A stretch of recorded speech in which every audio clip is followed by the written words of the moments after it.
নমস্কার বন্ধুরা, অঙ্কিতা গল্প স্টুডিওতে আপনাদের সবাইকে স্বাগত। অঙ্কিতা গল্প স্টুডিওর আজকের নিবেদন শুভঙ্কর শাহের একটি মিষ্টি প্রেমের গল্প। গল্পটির নাম দেউলটি। তো চলুন গল্পটি শোনা যাক।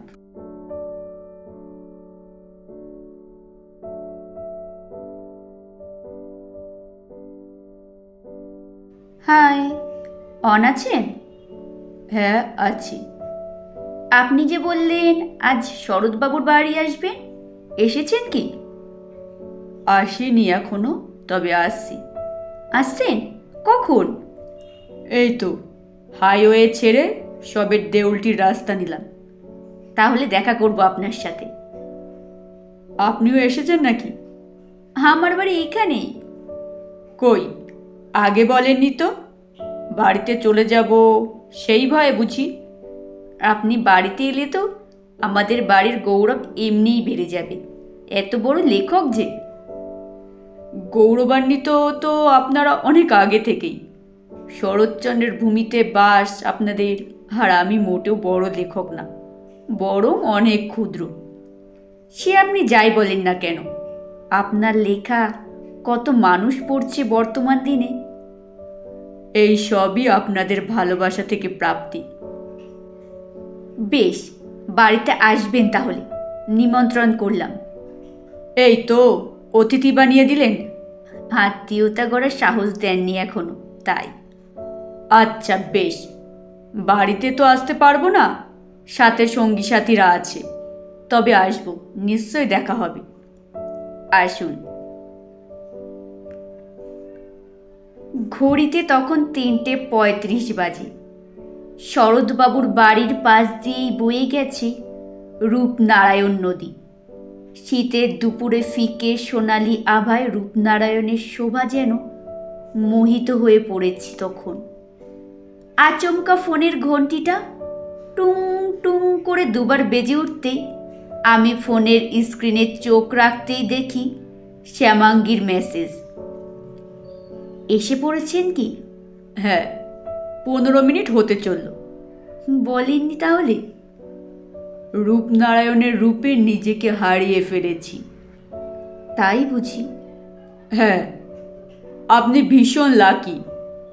এই এত দারুণ একটা জায়গায় থাকবার সৌভাগ্য হয়েছে আপনার। তা চলে আসুন, দেখা হয়ে যাক। এই জানেন তো, এতক্ষণ আপনার সাথে দেখা করব ভেবে কি ভীষণ এক্সাইটেড হচ্ছিলাম। এখন না কেমন যেন লজ্জা লজ্জা করছে। এমা, লজ্জা কিসের? না, আপনার সাথে আবার অন্য মানুষজনও আছেন, ওনারা কি ভাববেন বলুন তো? কেউ কিচ্ছু ভাববে না। আপনি আমায় কি পরিচয় দেবেন ওনাদের কাছ থেকে? বলবো আমার লেখা পড়ে। তবুও? কোনো তবুও না। নদীর পাড়ে যে খেজুর গাছটা আছে, একদম তার নিচেই দাঁড়িয়ে আছি, চলে আসুন। চিনতে পারবেন তো আমায়? এই ফেসবুকের ছবির আমি আর অরিজিনাল আমিটার মধ্যে কিন্তু অনেক তফাৎ। তাতে কি, চোখটা তো আর বদলে যাচ্ছে না। তাতে কি, চোখটা তো আর বদলে যাচ্ছে না। শ্যামাঙ্গী এবার একটা হাসির ইমোজি পাঠালো আর লিখল, বেশ, চোখ পর্যন্তই তবে চেনাটা সীমাবদ্ধ থাকবে, এগিয়ে এসে আলাপ করবেন না, কথা দিন। আচ্ছা আচ্ছা, তাই হোক। এই শেষ মেসেজটির পর প্রায় 15 মিনিট সময় পার হয়ে গেছে। ওই মিনিট 15 পথ চলতি কত মেয়ের চোখের দিকে যে আর চোখে তাকিয়েছি, কি আর বলি সে সাহসের কথা। তবু শ্যামাঙ্গীর দেখা পাইনি, তাই বাধ্য হয়ে ফের তাকে মেসেজ করলাম।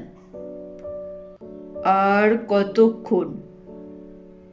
লেখক যদি চোখে কালো চশমা লাগিয়ে বন্ধুদের সাথে সেলফি তুলতে ব্যস্ত থাকে, তাহলে কি আর আমায় চিনবে কি?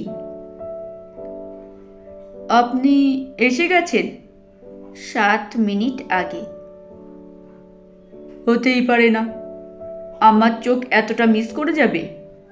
নিন, তবে আর একবার সুযোগ দিলাম চিনে নেবার। কি রঙের পোশাক পরে আছেন বলুন তো? তা হবে না, কথা ছিল চোখ দেখে চিনবেন। আমি ফোনের স্ক্রিন থেকে চোখ সরিয়ে আশেপাশে যে সমস্ত মানুষজন ঘোরাঘুরি করছে তাদের ভালো করে দেখতে লাগলাম, কিন্তু তাও শ্যামাঙ্গীকে চিনতে পারলাম না। এমন সময় আমার এক বন্ধু বলল, বিকেল পড়ে আসছে রে ভাই, এবার এখান থেকে এগোলেই তো ভালো হতো।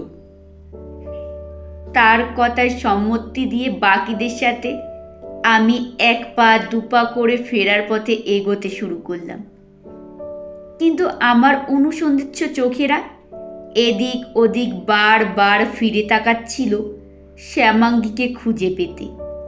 ঠিক সেই সময় আমার অন্যমনস্কতার কারণে একজন বছর 25-এর মেয়ের সাথে ছোট্ট একটু কাঁধ ঠেকাঠেকি হলে পর আমি সঙ্গে সঙ্গে তাকে সরি বলে ফের শ্যামাঙ্গীর সন্ধান করা জারি রাখি।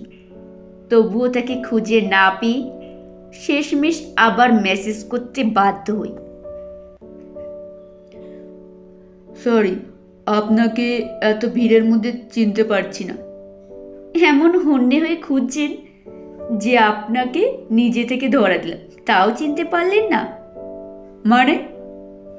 মানেটা আর কিছুই না, এমনভাবে পথ চললে কিন্তু বিপদ আছে। মানে? আরে কি বলছেন, কিছুই তো বুঝছি না। মাফ করবেন, লেখক এতটা বোকা তো জানতামই না। শ্যামাঙ্গী আমায় কেন বোকা বলল আমি সত্যিই তা বুঝতে পারলাম না, তাই ওকে প্রশ্ন করলাম, কি বোকামি করলাম তা কি জানতে পারি? পথ চলতি কোনো মেয়েকে ধাক্কা মারাটা বোকামি না বুঝি? আরে আরে ওটা আপনি ছিলেন নাকি? আগে দেখছিলাম অতটা কাছে আসলেও আপনি আমায় চিনতে পারেন কিনা। হায় বলে আর কাজ নেই, তবে এইভাবে চোখ বন্ধ রেখে পথ হাঁটবেন না কেমন? চোখ বন্ধ কই, আপনাকেই তো খুঁজছিলাম। অতিরিক্ত চেষ্টা করছেন তো তাই পারনি। যাই হোক, আর একবার সুযোগ দিচ্ছি। আমি নীল রঙের একটা সোয়েটার পরে আছি, এবার খুঁজুন। নীল রঙের সোয়েটার, হাতে চুড়ি আছে, আর কপালে একটা টিপ আছে মেরুন রঙের। আবার ভুল, বারবার ভুল করলে কিন্তু আমায় আর চেনা হবে না। ঠিক আছে ঠিক আছে, আর একটা সুযোগ দিন। আপনার গল্পের নায়িকা হলে সে কি নায়ককে এতবার সুযোগ করে দিত? গল্পের স্রষ্টা যেমন যাদেরকে মেলানোর ঠিক মিলিয়ে দেন, তেমনি জীবনের স্রষ্টাও তাই করে থাকেন। তবে জীবনের স্রষ্টা কি চায় এখন? সেটা উনিই জানেন। উনি চাইলে আমি যতবারই ব্যর্থ হই না কেন আপনাকে খুঁজে পেতে, উনি আপনার মাধ্যমে আপনাকে আমার কাছে পাঠিয়ে দেবেনই।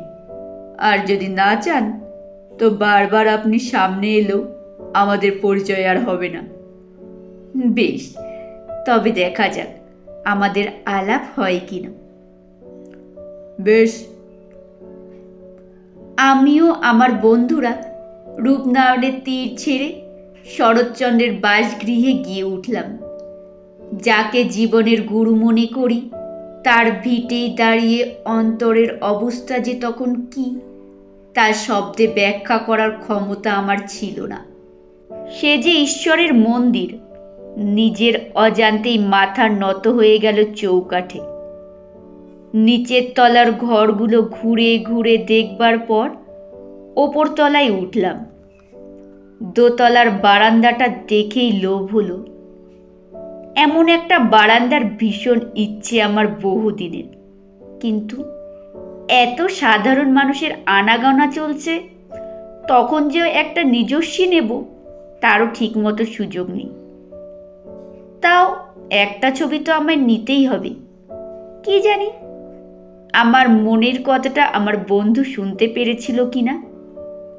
সে আমায় পাশ থেকে বলল, তুই রেলিংটা ধরে দাঁড়া, আমি তোর একটা ছবি তুলে দিই। আমি রেলিংয়ে দাঁড়ালাম, একটু অন্যমনস্ক ভাব করে সামনের দিকে তাকালাম। হঠাৎই আমার ডান পাশ থেকে, কালো চশমাটা কি ম্যান্ডাটরি ছবির জন্য? না, আমার বন্ধুর গলার আওয়াজ তো নয়, একটা মেয়েলি কণ্ঠস্বর। আমি গলাটা শোনা মাত্র শটান চোখ ফেরালাম ডান দিকে। কেউ কোথাও নেই, ভ্যানিশ পুরো। বুঝলাম শ্যামাঙ্গী এখানেই আছে, এটা তারই কণ্ঠস্বর। নীল সোয়েটার পরা দুজন মেয়েকে দেখলাম আশেপাশে। প্রথমজন, না, ওর চোখ শ্যামাঙ্গীর চোখের সাথে মেলে না। দ্বিতীয় জনকে চেনার উপায় নেই, চোখে কালো চশমা। ওটাই কি সে? হাতে ফোন আছে, দেখি তো একটা মেসেজ করে, ফোনের দিকে তাকাই কিনা। বুদ্ধি করে মেসেজটা করলাম। সুন্দর চোখের অধিকারিণীদেরকে কালো ফ্রেমের চোখ ঢাকতে নেই। মেয়েটার সঙ্গে সঙ্গে ফোনের দিকে তাকিয়ে মেসেজটা পড়া মাত্র পেছনে তাকাতে আমি একেবারেই ওর সম্মুখে। জানেন তো, ম্যাজিশিয়ানও মাঝে মাঝে তার নিজের জাদুতে ধরা পড়ে যায়। শ্যামাঙ্গী তো তখন পুরো থ। ভেবেছিল সে যতক্ষণ না নিজে থেকে ধরা দেয় আমি বুঝি তাকে ধরতে পারবো না। তবু ধরা পড়েছে এটা সে স্বীকার করল না, উল্টে জবাব দিল, আমি নিজে থেকে ইচ্ছে করে ধরা দিলাম, তাই তো আপনি আমাকে চিনলেন। তাই বুঝি? নাকি ধরা দেবেন না বলে চশমাটা পরেছিলেন? এবার তো চশমাটা খুলুন। শ্যামাঙ্গী চোখের পর্দা সরালো আর এক গাল হেসে আমার দিকে তাকিয়ে বলল, তা লেখক মশাই, সব পাঠকদেরই কি এতটাই গুরুত্ব দিয়ে থাকেন? পাঠক আছে বলেই না আমরা আছি। এই ধরুন, আপনি যদি আমার লেখা না পড়তেন তাহলে একজন পাঠক তো আমার কম হতো, তাই না?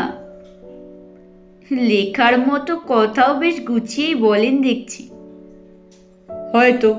আচ্ছা, আমার কোনো এক লেখায় কিছুদিন আগে একটা কমেন্ট করেছিলেন যে কি যেন, 104 ডিগ্রি জ্বরে যখন কোনো ওষুধই কাজ করছিল না তখন আপনার লেখা পড়ে তাপমাত্রা পড়েছে।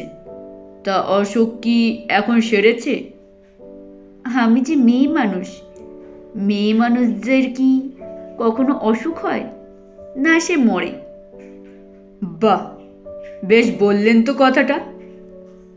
যার বাড়িতে দাঁড়িয়ে আছে এটা তারই লেখা, ভালো হতে তো বাধ্য। শরৎবাবুর লেখা? কোন গল্প? নাম তো মনে নেই, আমি যে ভীষণ ভুলো। তার মানে এই যে আমার সাথে দেখা হওয়ার জন্য এত কাণ্ড হলো, এইসবও ভুলে যাবেন? হ্যাঁ, এতটাও ভুলো না। তো কোন ক্লাসের ছাত্রী আপনি? কেন, পড়াবেন? না না, এই যে গল্পের নাম মনে রাখতে পারেন না। নাম মে क्या रखा है? আমার বন্ধুরা ততক্ষণ দোতলার অন্য দিকের বারান্দায় ছিল।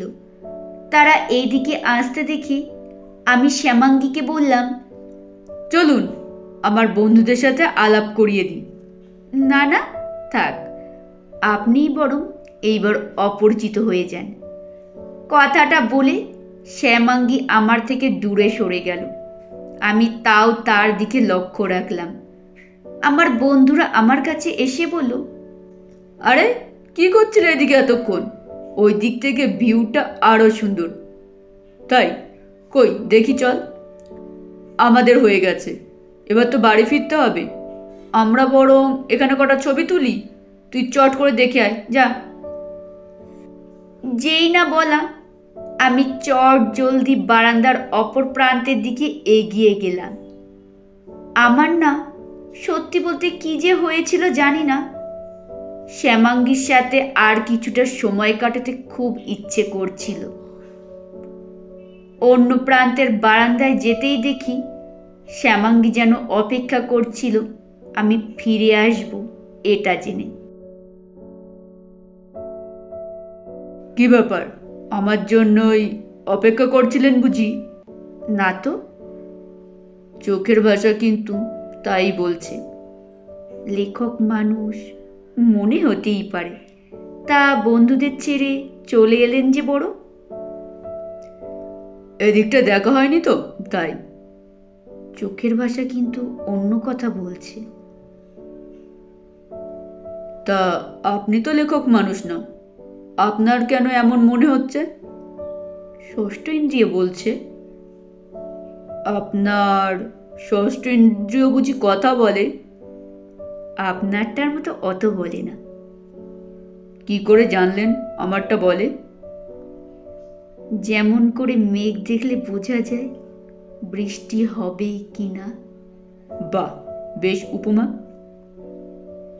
আপনার মতো পারি না ঘুমন্ত মেয়ের মুখের সাথে পাহাড়ের একাকিত্বটার মতো তুলনা করতে।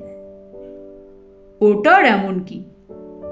এটাও তাহলে আর এমন কি? বুঝলাম যে কথায় পারবো না। এমন বলে লজ্জা দেবেন না। আপনি কথার সাগর, আমি তো বিন্দু বিন্দু জলকণা মাত্র। বিন্দু বিন্দু যুক্ত হয়ে সিন্ধু হয়। অনেক সময় ছোট্ট ছোট্ট বিন্দু যুক্ত না হয়ে মুক্ত হয়ে থাকতেই ভালোবাসি, আর সেটাকে নিজস্বতা বলে। তাহলে আমার নিজস্বতা নেই বলছেন? আপনি তো খরস্রোতা, ভাসিয়ে নিয়ে যেতে পছন্দ করেন। ভেসেছেন কখনো? সেদিন জ্বরের রাতে কি সাংঘাতিক সুস্থ হয়ে আছি মনে হয়েছিল। এত গভীরতা দিয়ে লেখেন কি করে বলুন না?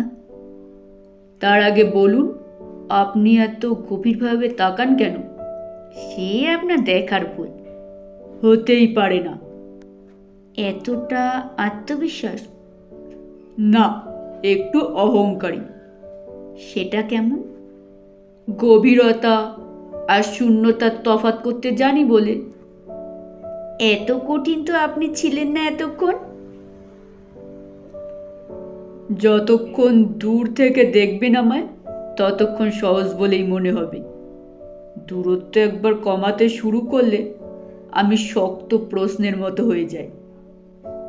আমি আবার কঠিন প্রশ্ন সমাধান করতে বড্ড ভালোবাসি। তবে আমায় সমাধান করুন। একদিনে না, সময় চাইছি। আচ্ছা, দিলাম। আর একটা প্রশ্ন রেখে গেলাম, উত্তরটা ভেবে রাখবেন। বলুন, মুগ্ধতা কাকে বলে?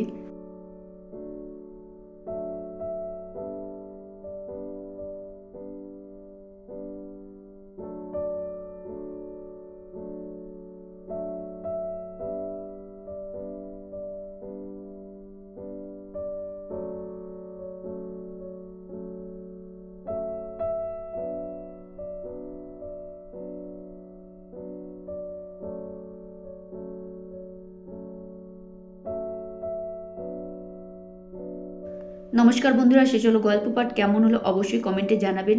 গল্পটি ভালো লাগলে একটি লাইক করবেন, কমেন্টে আপনাদের মতামত জানাবেন, শেয়ার করবেন কাছের আত্মীয় স্বজন বন্ধু বান্ধবদের কাছে। আপনার একটি লাইক, একটি কমেন্ট ও একটি শেয়ার আমাকে আরও বহু মানুষের কাছে পৌঁছতে সাহায্য করবে এবং আগামী দিনগুলোতে আরও ভালো ভালো গল্প নিয়ে আসার জন্য আমাকে উৎসাহিত করবে।